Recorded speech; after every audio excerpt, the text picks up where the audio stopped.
2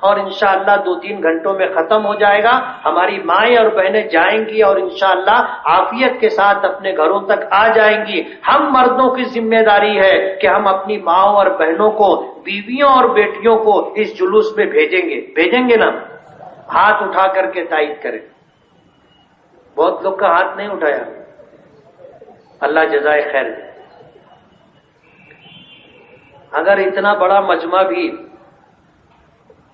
اس بات پر عمل کر لیا تو ہمارا جلوس کامیاب ہو جائے گا. سمجھ رہے ہو؟ سرکار ہل جائے گی.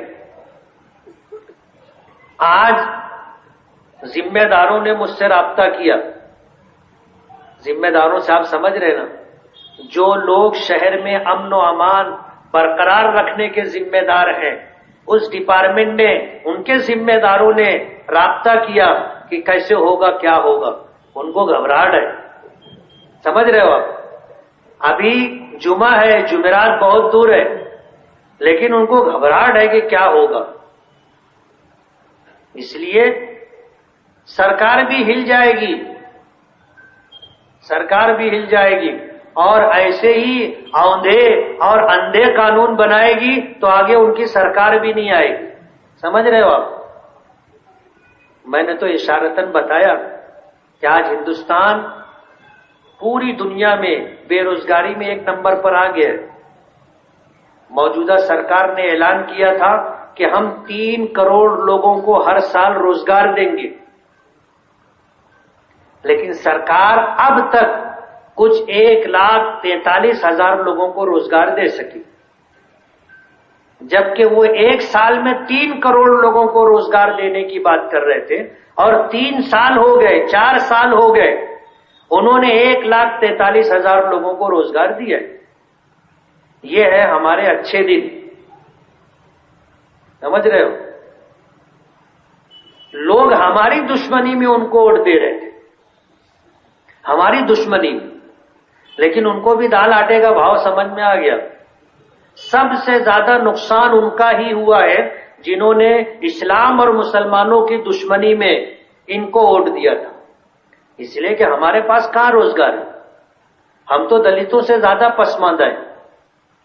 کاروبار میں 1 نمبر کی صف میں کوئی مسلمان نہیں، 2 نمبر کی صف میں گنے چنے لوگ ہیں، 3 نمبر میں ہے، اور 4 نمبر میں سب سے زیادہ. 4 نمبر میں ہم حمالی کرتے، ہم مزدوری کرتے، ہم 4 چاک کی گاڑی گھماتے، ہم پان کی ٹپری چلاتے، ہم ہوٹل چلاتے، ہم پچری کرتے. یہ ہے ہمارا کام. تو ظاہر بات ہے کہ ہمارا تو نقصان کچھ بھی نہیں ہوا. کہ ہوا؟ ہمارا تو یہ کام چل ہی رہا ہے نا. جو لوگ گھی نکالتے تھے دودھ میں سے، جو لوگ دودھ میں سے گھی نکالتے تھے، نقصان ان کا ہوا ہے.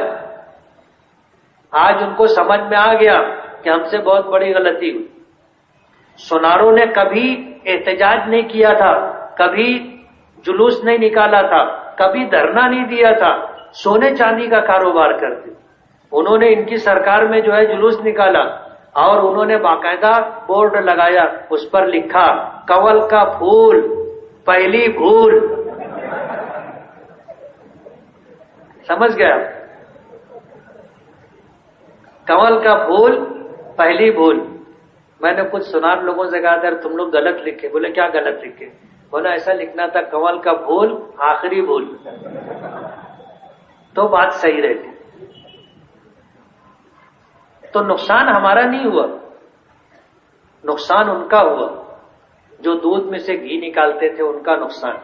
ہمارے حصے میں گھی وہ نہیں آتا تھا، ہمارے حصے میں تو چھاچھ، اور وہ بھی زیادہ پانی والی آتی. ہمارا کچھ بگڑا اگڑا نہیں. دلی میں ایک کانفرنس تھی اور نوٹ بندی کے عنوان سے تھی، اس میں مجھے بھی بلایا گیا تھا. اب میں جب وہاں پہنچا تو میں نے دیکھا کہ کانفرنس میں سارے ماہرین معاشیات تھے، ماہرین معاشیات. اب ظاہر بات ہے یہ اپنی فیلڈ نہیں، اور میری عادت ہے جس چیز کی مکمل معلومات نہ ہو اس پر بات نہیں کرنے کا. اب جن کو مکمل معلومات ہے ان کے سامنے اگر اپنے بات کریں گے تو اپنی بات تو ہلکی اور کچی رہے گی. تو میں پریشان تھا کہ یار کیا بولنا چاہیے. آ گئے, پھنس گئے. اب بولنا تو پڑے گا, یہ اپنے کو بلائے ہیں تو بلوائیں گے بھی. میں سوچتا رہا, اللہ سے دعا کرتا رہا. مولانا محمود مدنی بھی تھے, تو مجھ سے پوچھنے لگے یار اسماعیل کیا بولے گا. میں نے کہا مجھ کو تو کچھ سمجھ میں نہیں آ رہا. بولا یہ جو لوگ بتا رہے ہیں نا آنکڑے ماہرین معاشیات, میں نے کہا وہ میرے سر کے اوپر سے جا رہے ہیں, وہ بھی نہیں سمجھ میں آ رہا. تو اپنے بولیں گے کیا؟ معاشیات اپنی لائن نہیں, اور یہاں پر ہندوستان بھر کے ماہرین معاشیات ہیں, بولیں گے تو کیا بولیں گے؟ میں نے کہا دیکھیں گے نمبر آئے گا تو کچھ بولیں گے. سوچتا رہا, اللہ سے دعا کرتا رہا. نام آیا اپنا, میں جا کے کھڑا ہوا.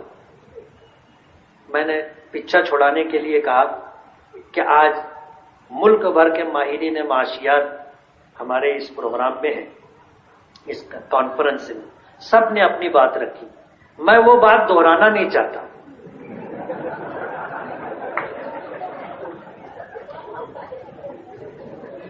میں نے کہا برا مت ماننا, ان کی باتیں سن کر کے میں بھی بور ہو گیا تھا. اور ایمانداری کی بات یہ کہ بہت سارے لوگوں کی کچھ باتیں ایسی تھی جو مجھے بھی سمجھ میں نہیں آئی. تو میں ان باتوں کو دہرانا اور آپ کا وقت برباد نہیں کرنا چاہتا. میں ایک سماجی بات رکھنا چاہتا ہوں. آپ سب لوگوں نے نوٹ بندی کی مخالفت کی. مجھے ایک آدمی بھی ایسا نہیں دکھا ماہرین معاشیات میں سے جس نے اس بات کی موافقت کی ہو اور بتایا ہو کہ یہ سرکار کا اٹھایا جانے والا اچھا قدم. لیکن میں اس بات کی تائید کرتا ہوں, سرکار کے فیصلے کی سراہنا کرتا ہوں. یہ الگ بات ہے کہ نوٹ بندی کا قانون اور اس بل کا مسودہ کانگریس سرکار نے تیار کیا تھا, لیکن ان کی ہمت نہیں تھی نافذ کرنے کی. میں بی جے پی سرکار کو مبارکباد دوں گا کہ جس کی ہمت کانگریس میں نہیں تھی بی جے پی کے لوگوں نے وہ کام کیا ہے. تو کچھ لوگ تالی بجائے جو بی جے پی کے لوگ تھے. ہاں. اس کے بعد میں نے کہا کہ آپ بھی سوچ رہے ہوں گے کہ یہ سینکڑوں لوگ ہیں اور ہزاروں کی تعداد میں سننے والے لوگ ہیں, کسی نے موافقت نہیں کی. ایک بیوقوف آدمی آ کر کے اس کی کیسے موافقت کرنا ہے. تو میں آپ کو یہ بتانا چاہتا ہوں کہ میں مسلمان ہوں. ہندوستان کی سچر کمیشن رپورٹ نے اس بات کو جگ ظاہر کیا ہے کہ ہندوستان میں مسلمان دلتوں سے زیادہ پسماندہ ہے. آج ہندوستان کے مسلمان کے پاس کھونے کے لیے کچھ نہیں. ہم تو لوٹے پٹے لوگ ہیں,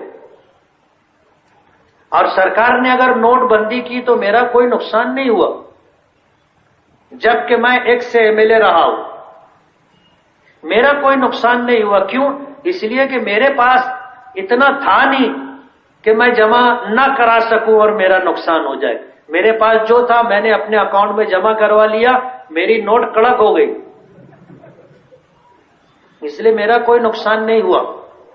تو جب میرا نہیں ہوا تو میں ایسا مانتا ہوں کہ پورے ہندوستان میں کسی مسلمان کا کوئی نقصان نہیں ہوا. نقصان کس کا ہوا؟ میں نے کہا یہ پورے مجمع کا ہوا ہے. جن کے پاس سینکڑوں کروڑ ہزاروں کروڑ کی تعداد میں پیسہ, جن کے پاس پیسہ رکھنے کی جگہ نہیں, نقصان ان کا ہوا. میں نے کہا نقصان آپ کا ہوا ہے, ہمارا نہیں ہوا ہے. میں نے کہا مجھ کو تو خوشی ہے, مجھ کو تو خوشی ہے, اور اس خوشی کا اظہار میں پورے مسلم سماج اور قوم کی طرف سے کر رہا ہوں کہ سرکار نے ہم کو کچھ نہیں دیا, کچھ نہیں دیا. ہم تو تباہ حال لوٹے پٹے لوگ ہیں, ہمارا کوئی نقصان نہیں ہوا. ہمارا حق مار کر کے جن کو دیا گیا ان کا نقصان ہوا, اس پر ہم کو خوشی ہے. سناٹا تھا ایک دم. مطلب ہمارا کچھ نہیں بگڑا, ہمارے پاس کھونے کے لیے کچھ نہیں ہے, کھونے کے لیے کچھ نہیں. آج ہندوستان میں ہماری حیثیت دلتوں سے زیادہ پسماندہ ہے. میں نے کہا ہماری عادت ہو گئی ہے مصیبت میں, تکلیف میں, محرومی میں رہنے کی, اس لیے ہمارے لیے یہ جھٹکا کوئی جھٹکا نہیں ہے. جن کے لیے جھٹکا ہوگا ان کے لیے جھٹکا. بس یہی عنوان لے کر کے میں تھوڑی دیر بولا اور آ کر کے بیٹھا میرے آزو بازو میں جو لوگ تھے بولے یار کیا صحیح بات بولے آپ. تو اپنے پاس کچھ نہیں ہے کیا؟ صرف شریعت اور دین. آپ سمجھ رہے ہو؟ ہم الحمدللہ دین و شریعت کے اعتبار سے پوری دنیا کی قوموں میں سب سے زیادہ مالدار، سب سے زیادہ غیر ضرورت مند. ہم سرکار کے قانون کے محتاج نہیں ہیں، اس لیے ہماری شریعت ہر اعتبار سے کامل و مکمل ہے. اللہ نے جس دین کو پسند کیا ہے وہ دین ہمیں عطا کیا ہے. اس لیے آنے والی جمعرات کو اپنے گھر کی خواتین کو اس خاموش احتجاجی جلوس میں بھیجنا ہے. بھیجیں گے نا؟ اور اس احتجاج کو کامیاب کروانا ہے.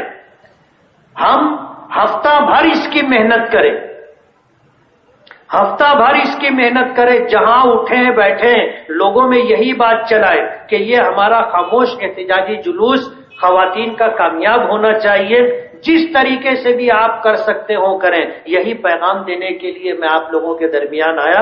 اللہ تعالی ہماری بھی حفاظت فرمائے اور ہماری حفاظت کا ضامن جو دین اور شریعت ہے اللہ اس کی بھی حفاظت فرمائے. اللہ تعالی ہدایت کی ہواؤں کو عام فرمائے اور جو لوگ اسلام اور مسلمانوں کو نقصان پہنچانا چاہتے ہیں اللہ تعالیٰ ان کے شرور و فتن سے پوری امت مسلمہ کو اپنی حفاظت میں رکھے. وآخر دعوانا ان الحمدللہ رب العالمین.